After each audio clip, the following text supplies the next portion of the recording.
Here we go. I hope before you showed up tonight that you checked your horoscope to make sure that tonight you're supposed to be at Rabbi Afton Shir, because if the horoscope does not say that, you're in a real problem. Before I went to the Shir, I've been checking out my own horoscope. I almost turned into horoscope based on some of the stuff that I've been reading. What does it say? Oh, yes. So I'm a Leo, in case you're curious. And based on my Leo-nish, okay, so this is what Leo is supposed to be according to. Let's do this. Ella.com. Okay, slow and steady wins professional race. Great to be passionate about your projects. You don't want to get carried away and push things towards the finish line prematurely. Take time to tend to the details today as a Moon-Neptune alignment encourages you to be extra vigilant. You may feel eager to finish everything quickly. It's important that you don't rush the crucial final steps. A careless error at this juncture could derail your entire project. Triple check your work. Your attention to the nitty gritty now will ensure your future success. And that is Leo Daily Horoscope. And I'm so glad that I checked that out because it has because I wasn't coping, and now I know what my issue was for today. I wasn't too much of a perfectionist. Now, let's be clear. You didn't come to the shir to hear that horoscopes are great or bad, because if that's how short it was to give the answer, I wouldn't have to give a lecture in 5 seconds. I would say Mazel Tov, everybody. It's all good, and everybody could go home. Horoscopes, astrology is a complicated subject. And it's for that reason that I want to explore it with you tonight. And as an introduction, without knowing every single person on this group, in other words, I haven't seen all the names, but I'd imagine that some of you are coming in and you're pretty much sold on the horoscope thing. It talks to you.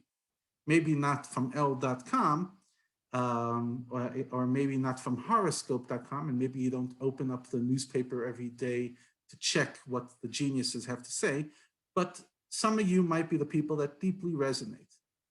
Oh my gosh, you're a Caprius, you're in Leo, you're a Cancer, you're a this. Oh wow, that says so much about you, etc. That might be some of you. Others might be more on the other extreme. This is one big pile of hogwash. This is the biggest load of rubbish that the world has ever been exposed to. Who has time for this stuff? I cannot believe it. You actually think that the fact that you're born on the 6th of the 4th in 1981 says anything about you? Nonsense. That's not my birthday. I'm not going to tell you my birthday because I don't want you to know my horoscope. Now, then there's many of us who might find ourselves in the middle. And the middle will look like, yes, kind of, but however. So let's explore horoscopes and astrology from a Jewish perspective. There is a lot to explore, and maybe should be a follow-up session where we delve into specifics, but that will only build on the foundation that we lay today. Let's see, does Judaism believe in horoscopes? Does Judaism believe in astrology? On the one hand, you might say Judaism's a very rationalist religion.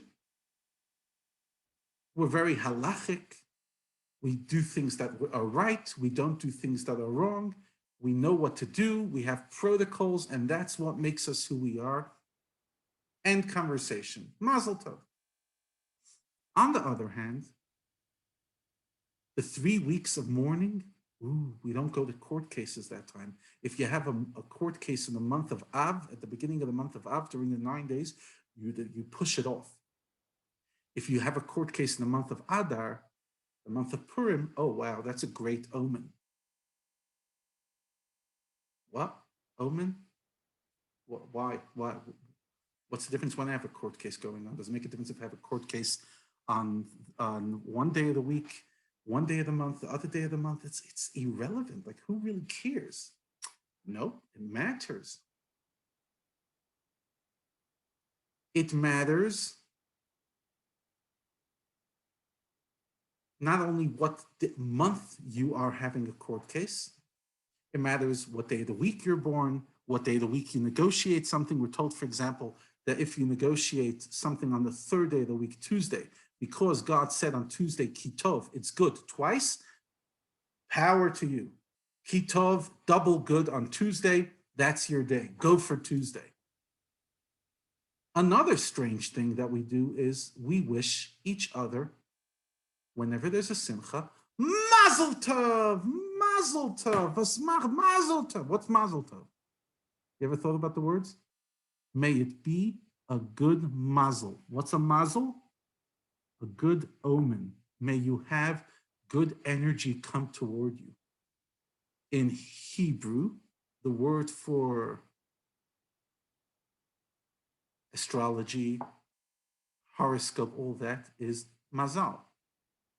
So we wish people you should have a good mazel. What does a good mazel mean? How does that even make any sense? What is a good mazel? Now I just had to have some floodlights because this is the conversation we're having. Totally floodlight. Okay, well now let's just get over it because it's actually giving me a headache. But so we wish each other mazal tov. We look at Tuesdays and we say it's a great day. Wednesdays are a good day to get married. Tuesdays are a good day to get married. There's certain days of the week that are not optimal. There's certain months that are great to get married. For example, there was Jewish tradition up till very recently. You never get married in the second half of the Hebrew month because that's when the moon is getting smaller versus the first 15 days of the month. Because remember, the lunar month is a 29, 30-day cycle. First half, it goes from tiny to full moon. Second half, full moon to tiny. Second half of the month, you don't get married. It's not a good energy. These days, we do. Really? Superstition. A baby's born. We start putting various verses around the baby, Shir Hamalot. So is Judaism a superstitious religion? Do we see any power to the horoscopes? And do we see any power to astrology? And the answer is 100% yes. But let's explore a bit of history. Adam and Eve were created by God. Their grandchild, Enosh, within his generation, idolatry started. What did idolatry start with? Where did the place for idolatry begin? The answer is that Enosh and the people of his time, they looked up at the galaxies, they looked up at the planets, and they saw, wow, these planets have so much power.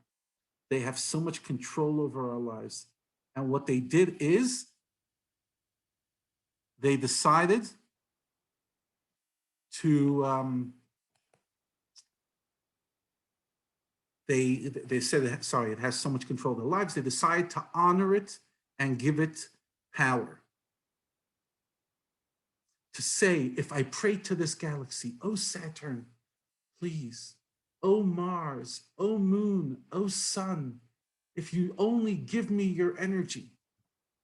They lost the plot, not by the fact that they acknowledged that these energies have powers, but that they thought that these powers are independent of God. In other words, if I bow to the sun, if I bow to, one planet, to Mars, then I will get the energy I need easier. There are incredible powers in this world. This world has extremely, extremely powerful energies. However, and this is the important point to remember, those energies are not independent of Hashem, but rather they are fully based on Hashem. They have zero power outside of God. And when we have that foundation of our topic, then we could explore the power of horoscopes, because it's only if you realize that, yes, there is power, but God gives them power. Their power is not independent of Hashem. Their power is dependent of Hashem. reminds me about the young fellow walking down the street and he sees there's an astrologist, there's somebody who's going to tell him his horoscope. Walks in, it's a nice Jewish lady, Dennis Goldberg, sitting over there. She looks at him, and this young, handsome fellow sits down, and she looks at him and says, when's your birthday? Oh, well, I'm reading your energy, and it comes out that you will be marrying a girl. Oh my gosh, she's fantastic. Tall, a bit chubby, very sweet, a bit, her mother is fantastic. Her father is a bit of a weirdo. And he's looking at her and saying, wow, that's specific. And she looks at him and says, yeah, it's my daughter. There's a lot of charlatans in this business. There's a lot of charlatans in this business. I remember I was in Portland, Oregon. I was a 15-year-old student. And I remember it's actually been quite a trauma. A relative of mine, a cousin of mine, were walking down the street in Portland, and the person offered to read our palm. And they read the palm, and they start telling to my cousin some hectic stuff: when he's going to get married, how many children he's going to have, how much struggle he's going to have. Thank God every single one of those prophecies have not been come true. He got married earlier than she predicted and has more children than she predicted. But still, it was very unsettling. There are things to see in the stars. There's no question about it. The problem is that in our time, few, if any, know how to do it. Hashem, when he created the universe, he created a universe in which the stars, the galaxies, the universe is all connected. It's all intertwined with the reality that we live within our globe. So there's no question, if somebody is able to read, they would be able to make some sense of what's going on. Problem is, in our time, we're not able to read. In ancient times, however, there was the power to read. We read about in the Torah that the stargazers of Pharaoh. We read in the coming Parshas about Yosef and his dreams, interpreting dreams. There was an incredible spiritual awareness of people at the time where they were trying to make sense of what they saw in the sky, but they were spiritual enough to see it, versus us who are not necessarily spiritual enough to see it. I heard a great analogy for that, where I was listening to this lecture where this rabbi explains. He says, if you go out now in the 21st century in a city and you try to look at the stars, you're not going to see most of the stars. Why? Because the smog and all the smoke and etc. that's blocking our view doesn't allow us to see it. So too, because we are so materialistic in our time versus the people of thousands of years ago who were not as materialistic, we have also lost the sensitivity for spiritual truths. We struggle to feel spirituality, but once upon a time, there was incredible spiritual awareness. Pharaoh had many, many spiritualists. Some of them were a bit, more correct or on the side of holiness. Some of them were not, but there was an awareness of spiritual energies. Today, there are a few people who are aware of it, but a lot of them are charlatans. And a lot of them think that they're aware, but they're not actually picking up anything. And that is an incredible paradox of our time. On the one hand, we're the most advanced generation ever. On the other hand, we're one of the least spiritual, and I'm not saying religious, spiritually sensitive. Once upon a time, it was standard procedure. People looked at the stars. I'll tell you a story. It happened in the Parsha 2 weeks ago. Avram Avinu, our father, is told by God that he is going to have a child, Yitzchak. Doesn't say the name, but you're going to have a child. Avram turns to God and he says, that's impossible. I'm happy with Eliezer, my servant. He should inherit me. I'm more than happy with that. Comes the commentaries and say, what happened? Avram turns to God and says, I looked at the stars and I saw that I will not have any descendants. So God, let's stop playing this game. Avram and Sarai will not have children. And Hashem turns to him and says, you're right. But that is before I change your name, because originally the name is Avram and Sarai. Now I'm going to change your name to Avraham and Sarah, and Avraham and Sarah will have children. So Avram, the founder of our faith, turns to God and says, I know you think I'm going to have a child. You tell me I have a child, but I looked at my horoscope. I looked at the stars. I'm not going to have a child. And neither is my wife. And Hashem says, you know what? You're right. I'm just going to change your name. What? Avram staring at horoscopes? Staring at the stars? Yes.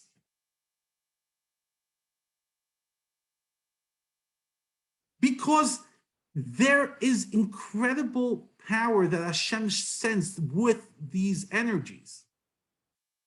There is an incredible clarity if somebody's able to read the sky to understand what's going on.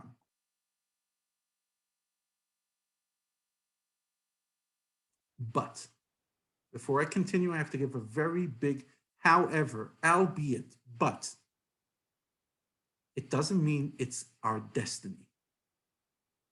There's a famous statement in the Talmud that says in the tractate of Shabbat, Ein Mazal Yisrael, the Jewish people have no mazel.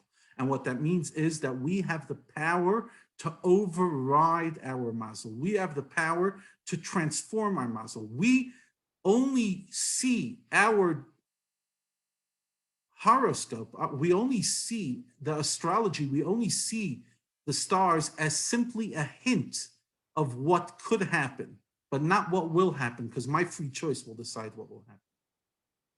In other words, as I said, most of the stuff we find on these websites, today, the 18th of November, if you're a Leo, you're going to feel this, that's all baloney.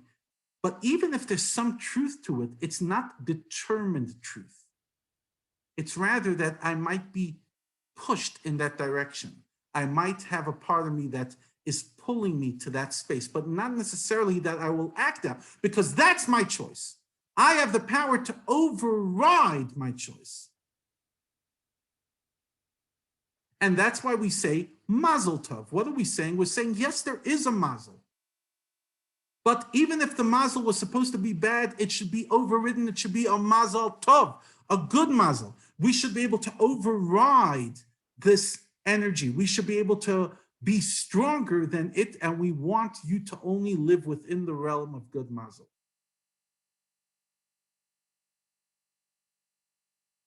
Really? Rabbi, I showed up tonight, and in 18 minutes you told me straight out that horoscopes are real and astrology is real. What?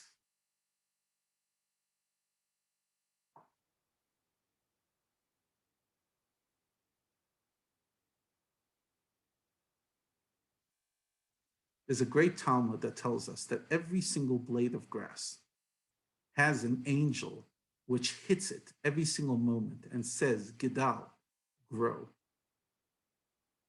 We are told that not only every blade of grass, but each and every one of us has many angels that we create or that are surrounding us at any given moment, encouraging us. We have incredible powers going on around us. That's a fundamental principle of Yiddishkeit, that the world, the way we see it, is not the only reality. There is a lot of going on.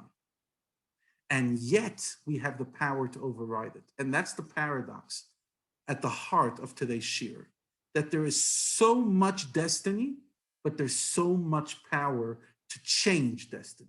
That there is so much within each and every one of us to override anything that's predetermined. But on the other hand, there is predetermined, and if I don't override it, it might not change. That's why, for example, if somebody's very sick, we change the name. We add a name. We're trying to override the mazel. We're trying to be more powerful than the energy that's coming to this person each and every moment. But there is energies coming to us. And as Jews, we believe that what we see, the world we live in, is not the be-all and end-all of the universe. There's an entire reality, multiple realities going on around us.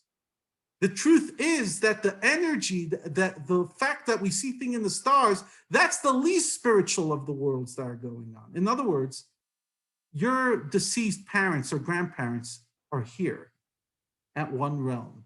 That you cannot see. The stars we can see, we might not be able to interpret it.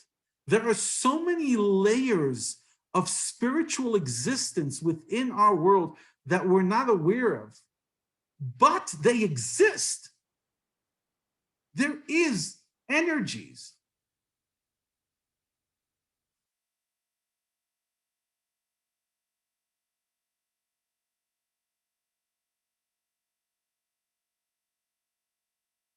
For 3 weeks a year, we're told not to have court cases. For 3 weeks a year, we're told not to take journeys for leisure. In camps in America, June, July is when they have camps. During the 3 weeks, they cut down on major trips. During the 9 days, we don't go swimming because there's a power. There's a power, a negative energy of tragedy at that time. On the other hand, we do so much stuff to override it. We learn extra. We learn about the coming of Mashiach. We learn about the temple. We do various things during these 3 weeks to override the energy. But the energy is real.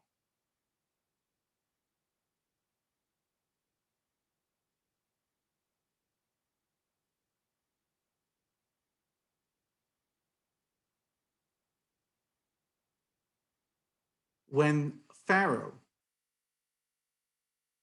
was looking at the stars one day with the stargazers tell him that a redeemer will be born to the Jewish people who will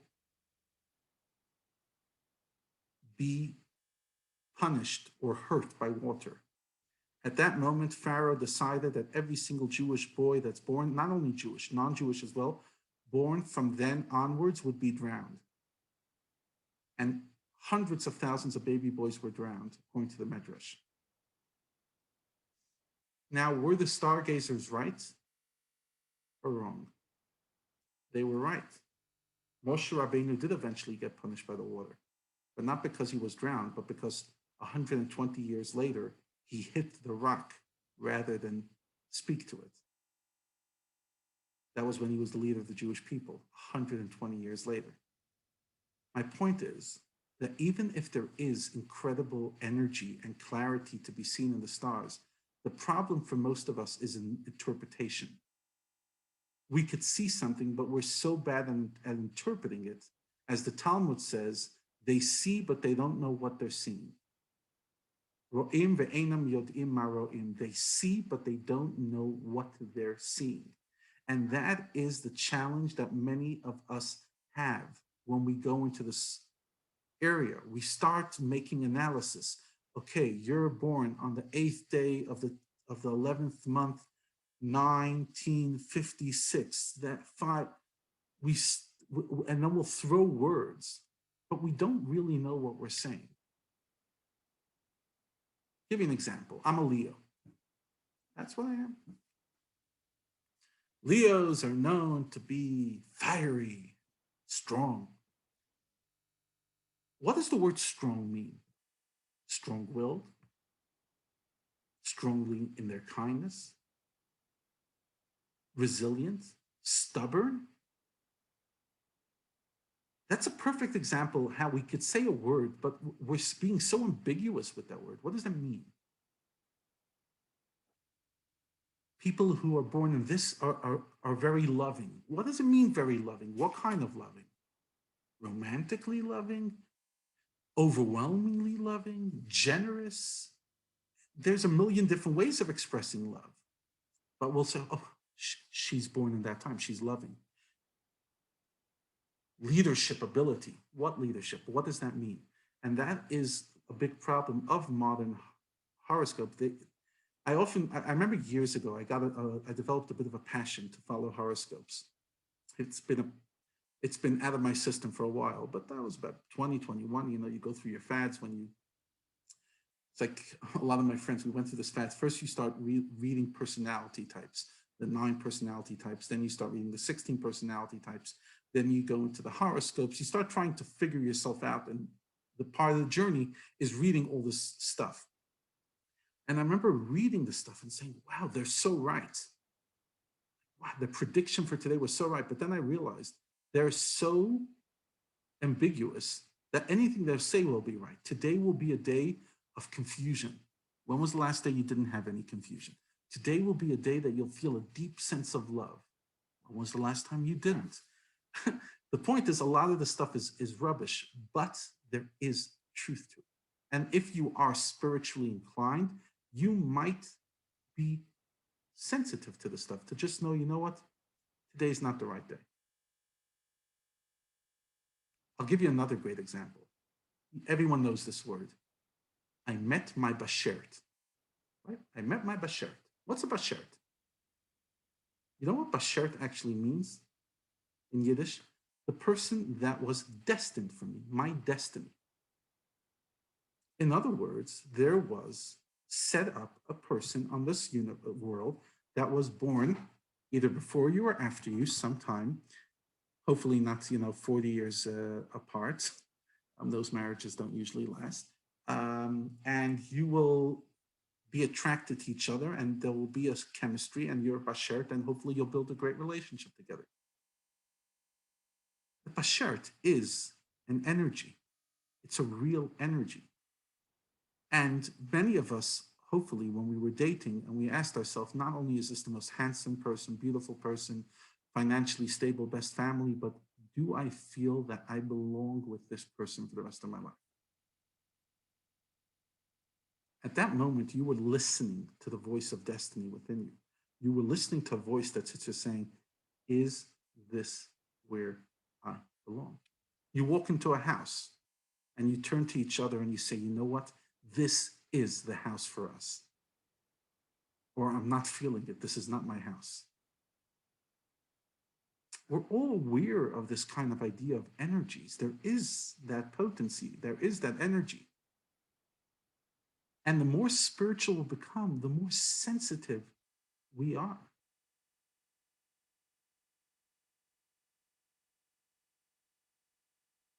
Another example, names. We're told that each name has an incredible destiny for a child. Very often I'll chat to parents about giving names to their kids and it's very nonchalant. It's like, yeah, whatever, any name. But we're told that the name is the bridge that combines the person's soul with their body. It's an incredibly powerful item. And the name will be part of their destiny. So when we're throwing a name, we have to ask ourselves, what does this name mean? Before I give this daughter or son of mine this name, what do I really want? What do I want for it to be manifest? If we didn't believe in all the stuff, if we didn't believe in all the spiritual stuff, then whatever you do is meaningless. You can't really impact and change. But as Jews, we believe that the stuff is real. You just have to talk to somebody who knows what they're talking about. I'll give you an incredible story that happened with my grandfather. My father's father lived after he moved away from Russia, he moved to the United States and he moved to Detroit and became a shochet. There he raised, together with my grandmother, 15 kids. There was a certain fellow who my grandfather befriended in Detroit. Not a Hasidic Jew, but a wonderfully pious, fellow. And this man and his wife struggled to have children for many, many years. They did not have any children. I believe this person's surname was Goldstein. It's generic. And at some stage, my grandfather says, you know what, why don't you reach out to the Lubavitcher Rebbe and ask him for a bracha. Now, this is not a miracle story, the typical miracles. That's not what I'm sharing. But listen to the story. He sends a letter to the Rebbe and he gets a letter back. And the letter says like this. Have you ever hurt a girl when it came to a shidduch? In other words, was there ever a girl that maybe thought that you were going to propose to her and you didn't, etc.? And his initial reaction was no, but my grandfather insisted and said there has to be something. And eventually he remembered that one time he dated a girl. And in his mind, he was done with it. He didn't see it going further. But that day was very cold. And when the girl was cold, he took off his coat and gave it to her. And she saw that as like a symbol of like affection. And when he broke it off, he remembers hearing that she was very upset. So he informs the Rebbe that that's what happened. And the Rebbe says, call her or have somebody call her and ask her forgiveness. And if she doesn't want to forgive, tell her in my name that if she forgives, she will find a shidduch very speedily. It's happened with my grandfather. This is a hard phone call to make. Eventually, he was trying to figure out how to do it. He remembers that this woman has a brother. So this fellow, my grandfather's friend, calls the brother, and the brother was obviously very like, why are you calling me? And he tells him the story. And he says, please call your sister and tell her the following. Anyways, the brother gets back to him a little while later and says, I called my sister, and her initial reaction was absolutely no, I'm not forgiving you. You have no idea how much you hurt my sister. You broke her heart. She grieved and grieved and grieved. But then I told her the Rebbe's promise. And she says that she forgives you with a complete and total heart. True story.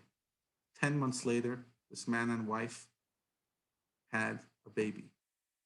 A few months before that, within a month, I believe, after she forgave, she finally met her bashert, got married, and established a home. What's the power of that story? The power of the story is that sometimes an energy could be ready to flow to us, but there's something holding it back. And if we talk to the right person, they could help us unlock that blockage. And that's what I meant that Jews, we have the power to override the mazel. Because through our actions, maybe in this person's mazel, after he hurt that woman, the mazel says he is not going to have a child, but he can override it. And I've encouraged people in the community and beyond, sometimes if we feel like our mazel is not working, things aren't working, things are collapsing around us, we have to ask ourselves, is there a certain behavior? Is there something I'm doing which is holding back the bracha from me? And if there is something that's holding back the bracha from me, then I have an obligation to go and unlock it and allow the bracha to reflow back towards us. So for example, you have a fight in the family. There's no question that Hashem says, Barchenu Avinu Klan Kecha, that Hashem blesses us when there is united, when the cup is full. It's not a broken cup, the brachas flow. When the cup is broken, the brachas stop flowing. So if we're finding that there's an issue in the mazel of our home, ask yourself, what am I doing that's holding back the flow? Because the power that we have is to override this. Don't ever think I'm condemned. Tonight's shir, if there's a message, yes, that there is mazel, yes, that there's incredible energies, yes, that you can see so much about yourself if you know what month you're born and what day you're born, and there is incredible Jewish wisdom to it. And we could explore it in coming shiurim. What happens if you're in the month of Cheshvan? And what happens if you're in the month of Kislev? And the energies of each day of the week and the energies of each month. There is all the energies of each time. There's so much truth to that. At the same time, the power that you have to override it is the true message of tonight. You can change whatever destiny you have if you decide to change something within you. If you decide to stop holding back the flow of bracha. I'll tell you another story. The Baal Shem Tov one time shows up in the house of an innkeeper. And this was a very pious innkeeper, a very wonderful person. The Baal Shem Tov comes, sits down and says, please serve me supper. Serves the Baal Shem Tov supper. The Baal Shem Tov says, please, another meal. Give me more whiskey, more of this. He was acting like an absolute glutton. Eventually, the person is wiped clean from everything he owned. He already wasn't doing well in business those days, but now he was totally out. And then his kids turn to him and say, Daddy, we didn't eat supper yet. And he has nothing to serve them. At that moment, he turns to the wall and he sheds a tear. He says, Hashem, I know I've never asked for anything from you, but at this moment, I don't have anything, and my children have nothing to eat. Please help me. As the story goes, there's a knock on the door not too long after. A peasant is there. The peasant tells him, you know, you've been a very loyal friend of mine, and I have a stepson who I can't stand. I don't want him to inherit my wealth. So come with me. I want to show you where I hide all my gold. And as he shows him where he hides the gold, this fellow drops dead, and this innkeeper becomes very wealthy. And the story goes that the Baal Shem Tov comes and tells him, you think I'm a glutton? You think that's why I came to your house?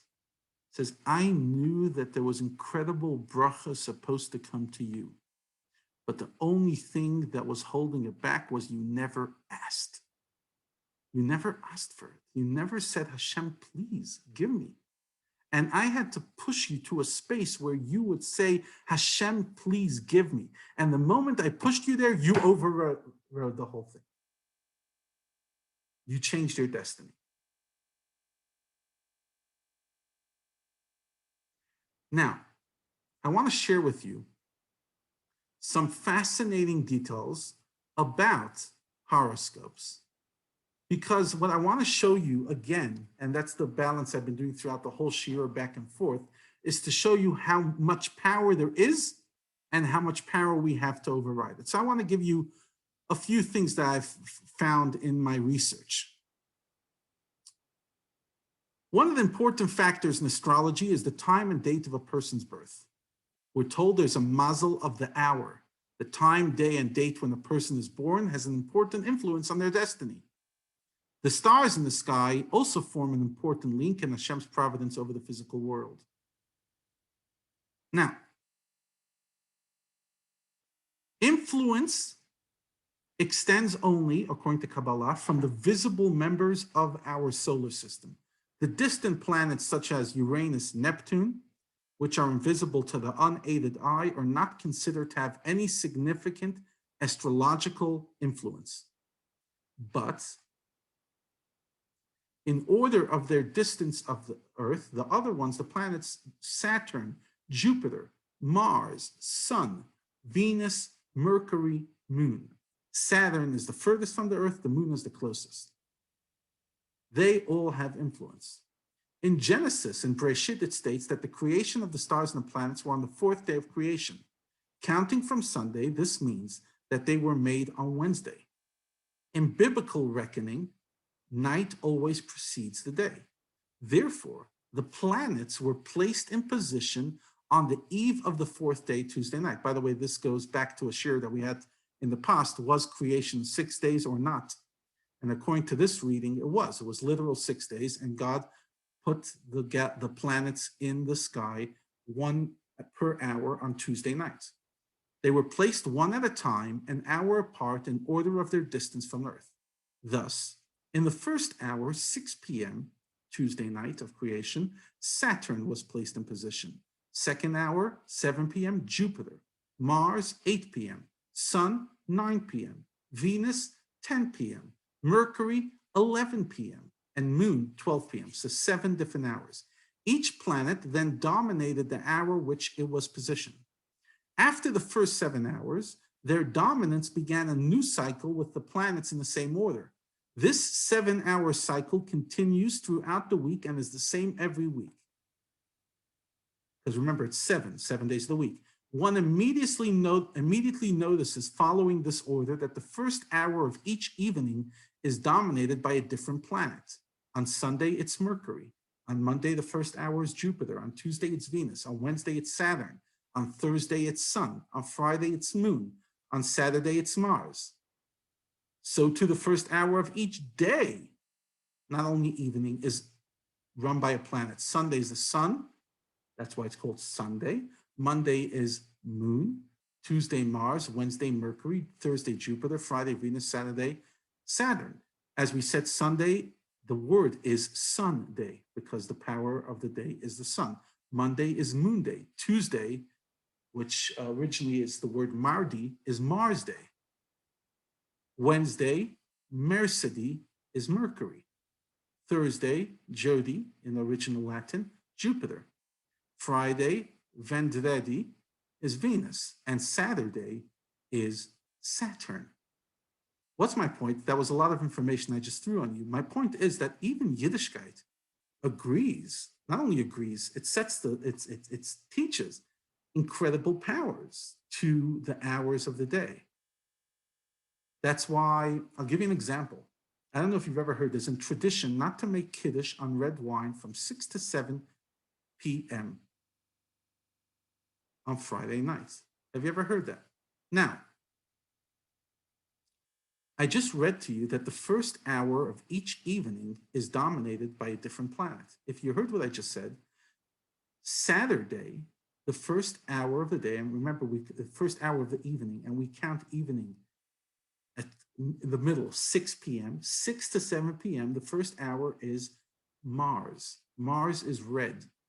We're told that if somebody makes Kiddush with red wine during the hour of the red, that can bring blood, it's a negative energy. So there are many Jews, it's not necessarily the Ashkenaz tradition, but it is a Hasidic tradition. We don't make Kiddush on red wine during that hour. Many don't even make it on white wine. We don't make Kiddush, period. But in South Africa, it's kind of irrelevant because you're anyways in shul from 6 to 7. But growing up in Crown Heights in Brooklyn, it was normal. And not only in Crown Heights, many communities all around America. In the winter, you finish davening Ma'ariv at 5:15. If you go home and you make Kiddush before 6, lucky you. If not, you wait to 7. There was no Kiddush 6 to 7. Are we being superstitious? No, I just told you. The first hour of each night is a different energy. And the first hour of Friday night specifically is Mars, which is red. By the way, we're told if somebody's born during the mazel of Mars, they will be a person that's gravitated to blood.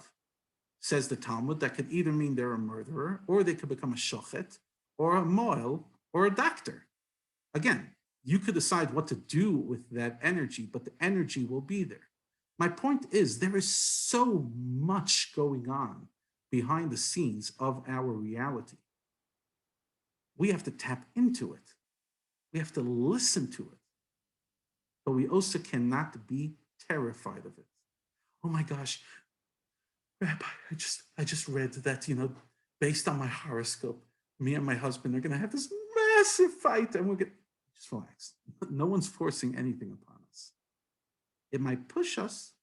You might feel us at certain days this edge to be angry. You might feel at certain days this edge to be variable, to hold grudges, because yes, there are energies pushing at us. But free choice means I could say, pause, atkan, wait. No, look, no, I don't have to buy it. I'm not going to take it. I will not allow this energy to take me over.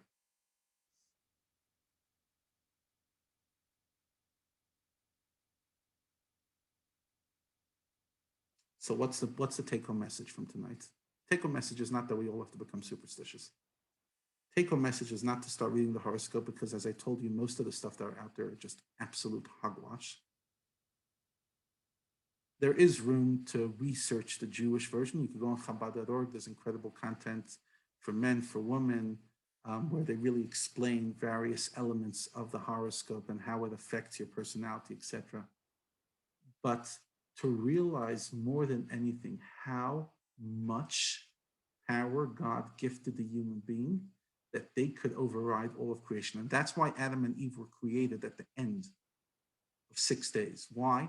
There are many reasons. One of them is that they should know that everything that was created till then is within their hands, and they could either build it or destroy it. But you can transform anything that was set up for you. I'll share with you a story from the Talmud. The story goes about Rabbi Akiva, famous sage, who one time was told by a stargazer who knew what they were talking about that their daughter, his daughter, will be bitten by a snake on the day of her wedding, the night of her wedding. Could you imagine when she finally found her shidduch, Rabbi Akiva wasn't offering a big smile. He was cautious. That night he didn't sleep. Wakes up the next morning and his daughter is alive. He actually turns to her and says, "Do you mind if I just check around your room?" He walks around the room and he finds that the pin that she wore in her hair that night, she had stuck into the wall when she went to sleep. And he pulls out the pin and out comes a viper, the most dangerous snakes in Israel.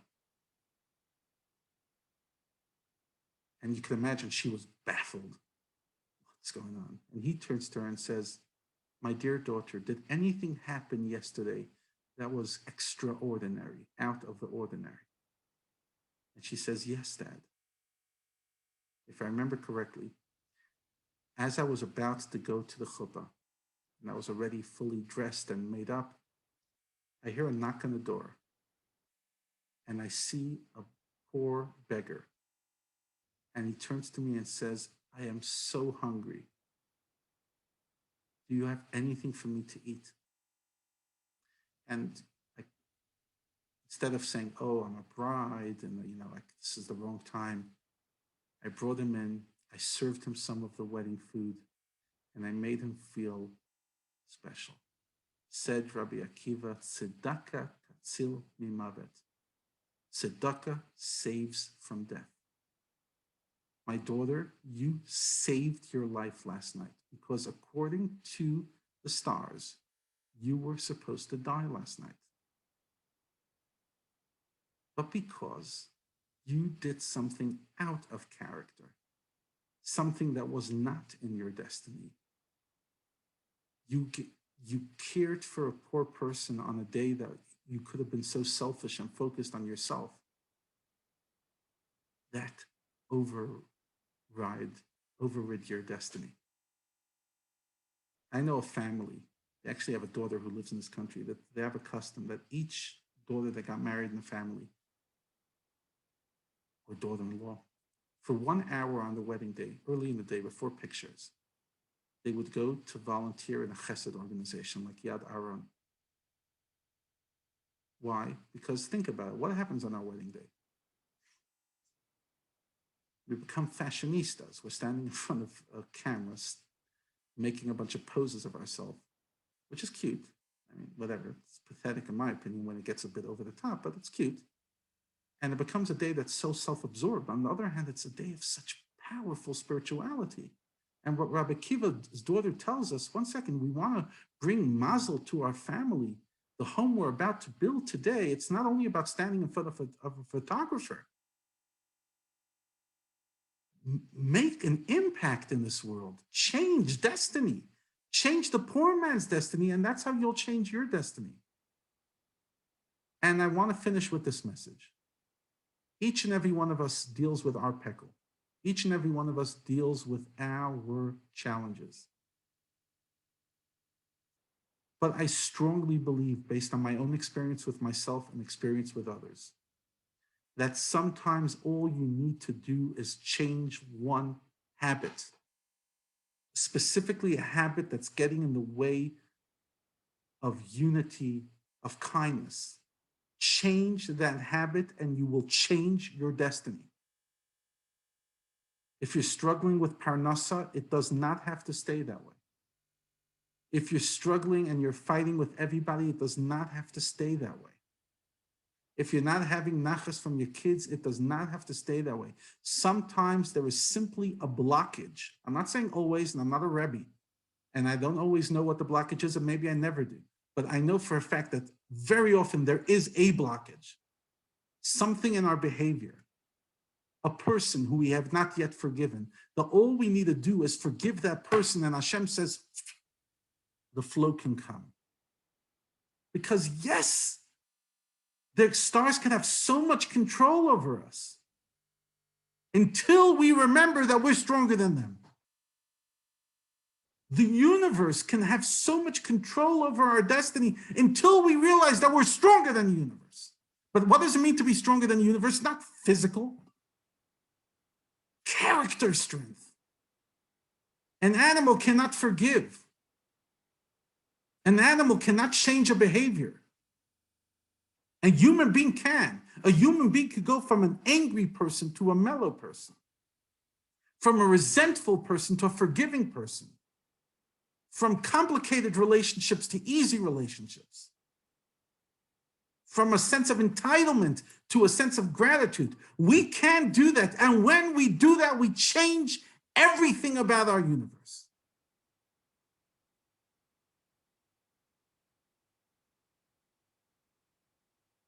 Hanukkah is upon us in 3.5 weeks. What's the story of Hanukkah?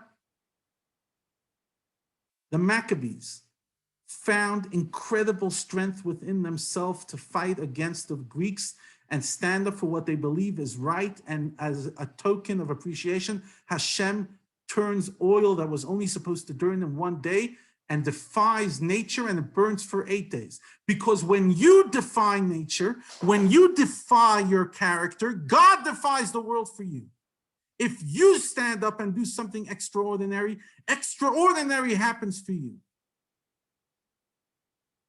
So if there's something in your life that you crave, something in your life that you wish for, ask yourself, what in my life is possibly holding that back from coming?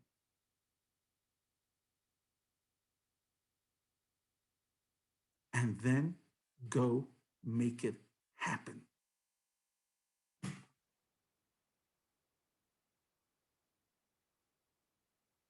Go make it happen. And the harder it is to do, the more you can be sure that that's what's holding back your flow of energy.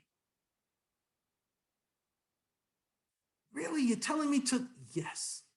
Not only because it's the right thing to do, but because that is what God is turning to you and saying, I have so much bracha to shower down on you. I have so much to give you. Open up the gate. I've shared this before in a different context. Chai and I have been blessed, Baruch Hashem, with 6 kids so far. And 6 kids are, Baruch Hashem. Each one of them is a blessing and each one of them is a challenge. But every single time we brought a child into this world, a new gate opened up for us. A job, a house, a move, an opportunity. What's my point? Sometimes Hashem says, stretch yourself. Stretch yourself. It's not what you necessarily easy for you. Stretch yourself, and I will shower. It doesn't mean that I don't have challenges in our life, but it does mean that there is a way to bring bracha in your life. Not only by saying Tehillim every day, which is powerful, not only by asking a bracha from holy people, not only from even becoming more from, by changing the part of your character that is the hardest to change. As it says in the Talmud, Pischuli kechudosh al machat. God says, open an opening as thin as a needle, and I will open an opening as big as the doors to the great temple. Stretch yourself a bit and change your destiny. So l'chaim, to each and every one of us with the challenges we have, as we wrap up the secular year and we go towards a new year with hopes of a vaccine, of a new year, let us commit to ourselves and dedicate to not only turn towards the universe and ask the universe to change, turn to our own universe and change ourselves from within, because each and every one of us is an incredible, incredible, powerful, and transformative figure that is greater than any star in any galaxy. We and only we can change the course of our lives. Wish you a great day. Shukayach. And here is a beautiful song from